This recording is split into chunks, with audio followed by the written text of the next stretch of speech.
Olimlarimiz aytadilar, musibat bandaga kuchayaveradi. Musibat ortaveradi.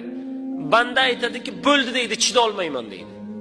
Toqatim qolmadi deydi. Birodar, mana shu joyi kelganda siz chidang. Nega? Qorong'u bo'ladi, sekin qorong'ulashaveradi. Sekin qorong'u bo'ladi. Tim qorong'u bo'ladi. Tim qorong'udan keyin nima bo'ladi? Qayta tong otadi, yana yorishadi. Tim qorong'u bo'lgandan keyin biling, o'sha musibatning oxiri. Chida olmayman deysiz-ku o'sha paytda. Bo'ldi, oxiriga yetib keldim deysiz-ku, demak o'sha musibatning oxiri bo'ladi. Undan keyin tong yorishaveradi. Tim qorong'u bo'lgandan keyin kun yorishadi, birodar. Mana shuning uchun Alloh taoloning fazlidan so'rayotgan holatda birodar sabr qiling. Alloh taolo sizga yaxshilik beradi. Kimga